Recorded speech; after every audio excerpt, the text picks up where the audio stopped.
Hello and welcome to my AEW Dynamite review. We are back again 2 weeks in a row, and yes, I watched AEW first, so this is why whatever review is coming up right now, this is the first one out of Wednesday night again. So I decided this week again, I'm gonna watch AEW first this week, and I will watch NXT after I do this review.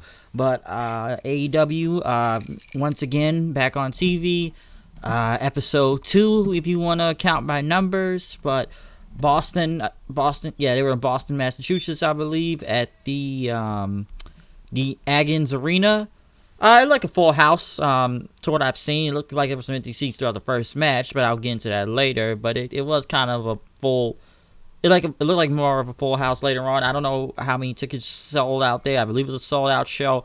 I don't know. I'm just kind of going what I saw in the crowd, but with AEW, on TV, I'm sorry, Dynamite. I'm trying to not say AEW Dynamite, but with Dynamite on tonight, pretty much again back on commentary, JR, Tony Schiavone, and Excalibur.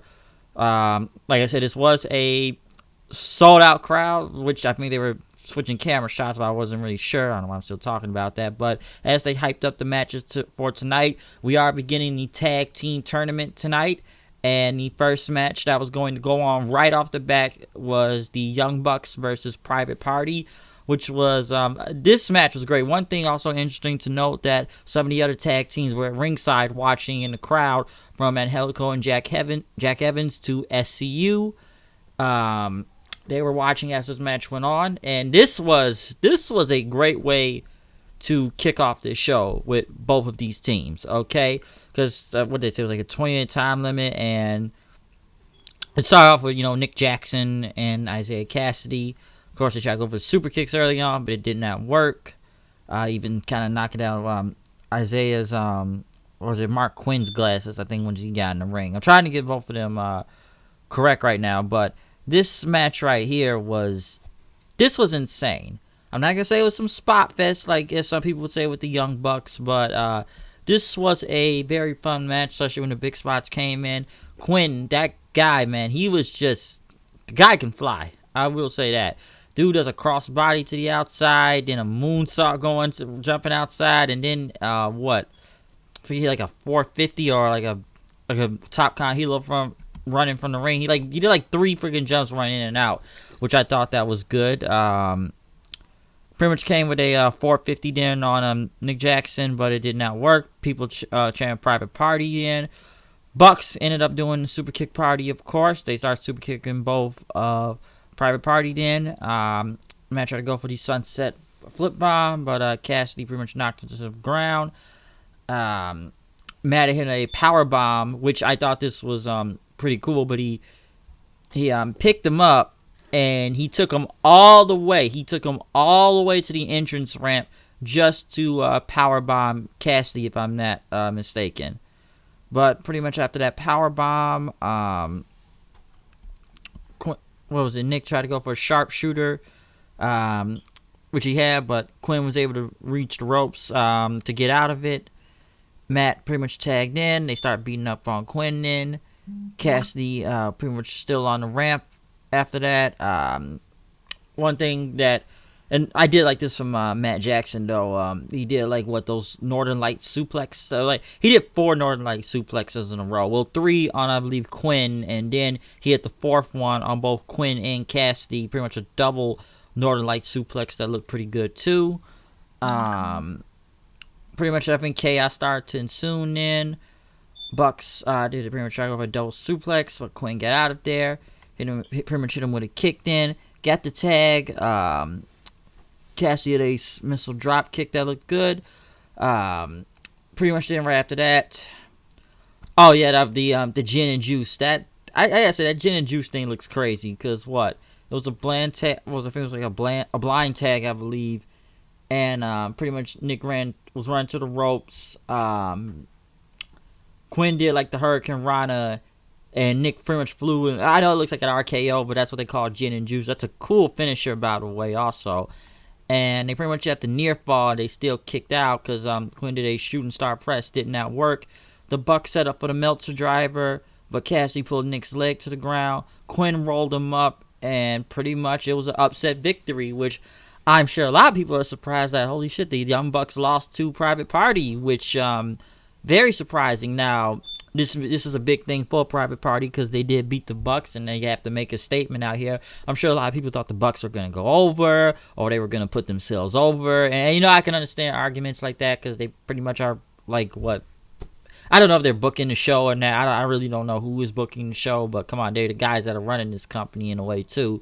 So for them to put Private Party over to make them look like a big team right now in this tournament, which is good because it's giving them a lot of credibility. Because a lot of people aren't really gonna know who Private Party are if they watch this show. Like, don't get me wrong, I didn't really know who these guys were when they signed them until I looked up a little of their work and everything. But this is a way to make them look serious, okay? So it's gonna get them over. Like I said, people were surprised to see the Bucks lose. So like I said before, I'm sure the argument was gonna go at everyone on the internet saying that the Bucks are putting themselves over again or something like that. And I'm sure a lot of people see that with the Elite, but Private Party getting the win, that was a big statement. But overall, this was still a great match in general between the Bucks and Private Party. So this was a very great opener to kick off the show. Pretty much then after that, Chris Jericho came out along with Sam Guevara, Jake Hager, I'm trying not to say LAX. Santana and Ortiz, but they just, I'm sorry, they're still LAX to me for some reason. But they came out. Jericho was on the mic then. Pretty much he is Le Champion. Chris Jericho. The success of AEW on TNT last week pretty much was a big rating, and I should take credit for, so you all should be thanking me. Fans chanting, thank you, Jericho. Okay, that's enough, so shut up and sit down. And pretty much they proved that they are the next big thing around here. And that last week when they beat down the Elite, Jericho pretty much says, they are working together. And they got a name, but he was going to explain what we're about pretty much. Because Jericho pretty much started putting all the guys over. Sammy Guevara, he's a Spanish heartthrob. The guy's young, and I've seen him in the ring, and he's amazing. That's why I added him to my list. Santana Ortiz, they're like, look, these guys are nasty and they've been. You might know who they are. They got a big pop, by the way, so people at least know who they were in Impact as LAX. And pretty much I personally recruited them to AEW. They're street fighters. They're back alley brutes. And that's why they're on my list. These are guys you don't want to mess with then. Jericho pretty much said, Viva la Raza. There was a big Eddie chant. By the way, today is Eddie Guerrero's birthday. So, yeah, Orale mi Raza. All right, it was that is a big thing. I think Eddie would have been... how old Eddie would have been? I think he would have to be 50-something. I really didn't check the number. I know it is his birthday today, but I don't know how old he would have been if he was still here today. But, yeah, R.I.P. Eddie, man. Viva la Raza. Jericho pretty much then talk about the MMA fighter, Jake Hager, which the fans started chanting, we the people. And Jericho just immediately buries it. It's like, listen, that sucks. We the people sucks. It's dead. It's buried. Okay, it was a bad idea from creative, and it's gone. Okay, it's gone. Don't chant it anymore. Fans just popped big for what Jericho said and just chanted AEW. Obviously, that was that was basically a shoot at the WWE creative, as everyone is going to say right now. Now, I know. Listen, here's the thing, though. We the People was over, though. I will say that. I know he's trying to say it was a bad idea from creative, but it really did get Jack Swagger over. Okay, like, don't get me wrong. You can look at some of my old reviews if you want to. I talked about the We the People thing in the past, and I said if he keeps doing this, it's gonna get over, and the fans are gonna start saying along. And I was right. They did start saying along in time when Swagger or Haker, whatever you want to call him right now, was still in the WWE. So it is still over right now. Okay, it's still over, and it's a loud chance. So. It's kind of ironic because he said it was a bad creative, but it really did work out for him. But a lot of people are saying right now that was basically a shoot at the idiots in WWE creative. So he pretty much buried them, if you want to go from that point. And he said that Hager's undefeated and feared, and that is a shoot. He's the toughest wrestler in the business. And he can take out any MMA fighter, former MMA fighter, boxer, bum, anyone you can find, you can take him out. And as Jericho now introduced the name, they are called the Inner Circle. Pretty much it says it doesn't matter what anyone says. They don't care about the Elite or that son of a bitch Cody. He said Cody was born to a wrestling family. He had a silver spoon in his mouth, and he was entitled, and he didn't like him or his family, as Jericho said. He said Dusty was a jerk. People immediately had big boos then for Jericho after saying that. He said that Dustin was a moron, and he's going to kick his ass later tonight. And he says at Full Gear, Cody, I am going to kick the shit out of you. Fans started chanting shit. Listen, anything Jericho says is like 1 minute the people cheer Jericho, 1 minute the people boo Jericho. Jericho is just on fire on the microphone tonight. All right, he is on fire. But pretty much, later, because and later on tonight, when the champion wins, they're gonna go to the streets of Boston, and you're gonna have a little bit of the bubbly, which got a big pop then. And he pretty much says, we are the inner circle, and you're welcome. The name is okay. I'm okay with the name Inner Circle. I see they already have T-shirts made for it, so I already know that was already planned. But I like the name. I don't think it's that bad for the Inner Circle. We'll see how it goes. But Jericho just cut a masterful promo out there. Okay. That was just on fire. That was like one of the best things tonight was Jericho talking. Now, I know some people wanted to hear from the others. We know LAX can talk. We've seen them, and they're really good on the mic. So Guevara, I don't really know a lot about, but he seems okay. I never believed Swagger could talk in the past. I know people say he sounded like Daffy Duck because he had that lisp thing going on and everything, but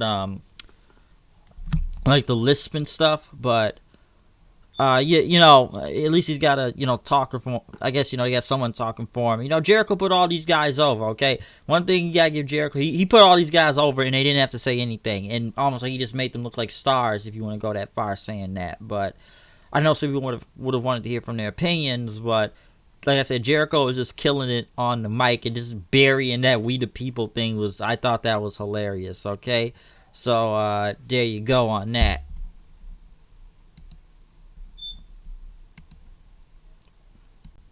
But yes, though, after the Jericho promo, we then went to Jimmy Havoc versus Darby Allin. I feel like the crowd kind of came down for this match because they had some quick promos from Havoc at one point. He says he's been in business for 15 years, and how about Darby Allin is feeling pain. He's going to feel pain tonight, and he will become the number one contender for the AEW title. By the way, I didn't know this for a number one contendership for the AEW championship number one. Because at first I was like, what have any of these two done anything to get a title shot? Every match I've seen Jimmy Havoc in, okay, he did win at All Out, but what match I've seen with him lose? I'm not really the biggest fan of Jimmy Havoc at the same time. I know he had a lot of offense in this match, so I just felt like the crowd came down for a minute. Because Havoc hit that tire driver 98, but he got a near fall in. He tried to do the acid rainmaker, but Allin pretty much got out of there and hit a stunner on him. And he did that coffin drop for the win. So Darby Allin won because at first when they said it was a title shot, I said, what has Darby Allin done to get any type of title shot around here? Well, somebody said he beat Chima on that, you got to watch the AEW Dark show, so that does count as win and losses. So that is a win, but other than that, what has he done to get a shot at Chris Jericho for the title? Because I'm like, wait a minute, he gets a title shot next week? I'm like, okay, who did he beat? Other than on a dark match show, who did he beat? So I just kind of thought that was very strange to me, so that's why.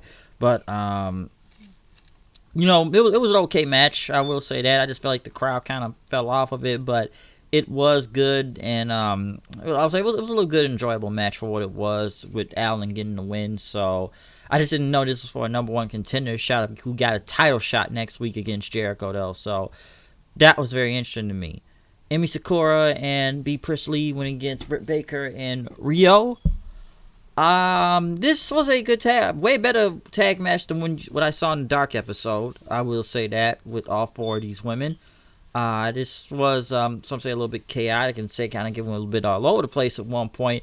One of the biggest stories you could really take from this match is B. Priestley and Britt Baker going back at it with each other several times, brawling throughout most of the match. So that's one thing you need to watch from there. Because when Rio, and let me just say that about the belt real quick. That belt is very tiny, the women's title. I thought it looked small, but that thing looks like way small. I didn't know that belt was that small. It just looks very, very little, though. So I don't know. It's just very little. Like I said, other than, like I said, with Baker and Priestley out there, the match was good, especially from the brawl. Getting to the outside and Rio hitting a crossbody on both women to the outside then. But as the match kind of went on, was it Baker and Sakura pretty much was still in the ring then. Sakura went to a crossbody on her, and then went for a Bader bomb into like a senton then. But Baker came back with a cutter to dodge it. Pretty much Sakura was on the ground. We're back on her feet then. Rio hit a double stomp after that, and Baker hit a swinging net breaker then. Rio pretty much kept Priestley back as Baker had I don't know, it was a submission. Some people say it was like I don't know, it was like not mantle claw, but she was holding her jaw and like trying to go for rings of Saturn. I don't know what the finisher was called to that, but Sakura tapped out pretty much with Baker and Rio winning. Baker and Priestley pretty much had a standoff then. They tried to brawl again, but Rio and the referee tried to hold them back then to get them outside of the ring to go on. So, so that pretty much ended it from there. But like I said, a good women's match, I will say that. Like I said, but I think the match that people need to be now looking forward to, I guess, what the program is with Britt Baker and B. Priestley. So that's what you gotta look out for. They had a video vignette for the best friends. They hugged in some park. They were at ringside as they talked to I think it was Jen Decker there, as they if they were upset about earlier tonight. Well, the upset of we know the Young Bucks and Private Party what they thought, but they said you want to ask that question? Ask the question to Orange Cassidy of how they were going to be in a match next week. Which Orange Cassidy got a big pop. He sat in the crowd, and all he did was point his thumbs up, and the crowd went nuts for it. Lights went out then. Sean Spears was out there as he was back with his manager Tully Blanchard then. Haven't really seen Sean Spears since All Out. I was there, so he hasn't been seen since then. I will say Spears looks like a different person nowadays. He looks like a star. I will say that, especially with Spears out there. He was getting ready to go against Jon Moxley. Jon Moxley pretty much in his first match back since his injury. But honestly, I think the last time anybody's seen Jon Moxley wrestle a match was at the ending of the G1, in New Japan. But this was a very fun match to watch with both of these guys. From the brawling, from them going outside, Blanchard trying to get involved, but Moxley pretty much sitting him back. Spears even pretty much doing a Death Valley driver into the barricade that looked pretty deadly out there. Mox pretty much got in the ring then. Spears kind of tried to take him out, but Moxley pretty much came back then and to brawl with him again. Spears that kind of went there with a sit down power bomb and pretty much put him in a single leg crab, but Mox pretty much hit his knee and pretty much sent him to the floor. He hit a suicide dive. Mox came back with a suicide dive on his own. He hit the the Regal running knee, pretty much for a near fall. Then after that, I remind you, Pac was on commentary complaining like, "I won my match. Why am I not wrestling on this show again?" When I was on the first episode of wrestling last week, and he pretty much didn't like he was on commentary this week. Spears, pretty much over to Ushiroshi. He tried to do that whole 10 thing. He pretty much was about to hit his finisher, like the what was this? I don't remember what his finisher's name was called, but like for a 5-inch carry, and Mox pretty much reversed it into the Death Rider. I do not know what they called it, that double underhook move here. I'm calling it the Death Rider because I think it sounds cooler. I know somebody said, "Hey, this isn't New Japan," but what did AEW call his finisher? I don't know, so I'm still calling it the Death Rider because it sounds cooler. When they said it in New Japan, it's better than calling it Dirty Deeds because I was going to say that. But unless you want me to keep saying double underhook DDT, I'm just going to say Death Rider. But after that, Kenny Omega came out with a barbed wire bat, and a broom also wrapped in barbed wire because he is the cleaner, of course. And I guess he threw the bat to Moxley saying, "Let's go." But Pac came from behind and hit him in the head with the back of a steel chair and knocked him to the ground. Mox pretty much looked at him then before he left Omega there. So I guess that match is, coming soon enough. Now, there's one thing I'd say about the match with Moxley and Spears, though. Number one, I in a way, I feel like Spears needs a win. A lot of people say because the guy did lose it all out and he needs to recover. But then again, Mox just came back from injury, so I know they have to make him look strong. Also, you're going to see Mox in the next few days back in New Japan Pro Wrestling for the King of Pro Wrestling, pay-per-view on October the 14th. So he does have to look strong here because he does have to defend that United States Championship sometime now, okay? And he will be facing Juice Robinson again in a no disqualification. So October 14th, King of Pro Wrestling. Big card for New Japan, by the way, and Mox will be back on there. So he will defend that U.S. champion, and he will have his young boy with him, Shota Umino. Hopefully one day, if there's a partnership, they can bring Shooter over here to America, because Mox got that guy over while they were in the G1. So we'll see Mox in the next few days. Main event time, no. Chris Jericho and Sammy Guevara, who had their Inner Circle shirts. Jake Hager was out there with them, versus Hangman Page and Dustin Rhodes. It's the Natural. I did forget one thing I wanted to after I move on to the next match. Justin Roberts, man, that holding that John like he does with Cena back then, that was great. I like what he did for Moxley on that John. But this tag match, this was a good tag match really between them. I thought it ended a bit early, but I kind of know why it did end early then. But this was a good tag match. I did enjoy it. It pretty much ended it with Page of the Moonsault and Guevara outside. Hager got involved. He took Page out with a lariat. Rhodes and Jericho was still in there. Rhodes was going to go for the Shattered Dreams, but Guevara tried to come in, but he got power slammed. Crowd was going crazy for it. The ref was distracted then. Pretty much Guevara. Hager tried to go in. He tried to take out Rhodes with a lariat, but it did not work. He took him out, he took him out with a lariat. Jericho pretty much hit him with the Judas Effect elbow for the win. And then he started putting the beat down on Dustin. Then Page came back in for the save, but Hager knocked him out. Page threw a freaking steel chair at his his head, but probably his elbow would look kind of deadly. Pretty much Page and Jake Hager pretty much brawled to the back then. Guevara and Jericho still beating up Rhodes. The lights went out. Cody Rhodes showed up in his suit. He hit a crossroads on Guevara. But next thing you know, LAX came out then to save Jericho. Right after that, the beatdown again kept going on Cody and Dustin. MJF came out to a big pop as he pretty much looked at Ortiz and Santana Jericho with a chair, wondering what he was going to do. But he pretty much took all them out. Fans chanting MJF, crowd's going nuts, but Jericho came back, returned the favor with a code breaker to take down MJF. Young Bucks start running out then, super kicks on both LAX, pretty much doing a suicide dive on both of them, keeping them at bay ringside. Cody and Dustin were pretty much still in the ring, and after that with Jericho.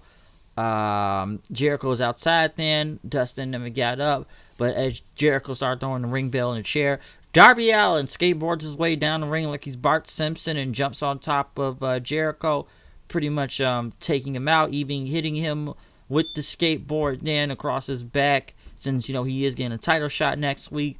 But Jericho was pissed. He got on the mic and he says, "The Inner Circle, we're taking control over AEW." He says, "Cody, I'll see you full gear, and Darby Allin, I'll see you in Philly next week. It's gonna be your funeral, bitch." So that was the ending to the show. A hot finish to the show. Once again, very chaotic, almost like last week, except the Elite got the upper hand this time.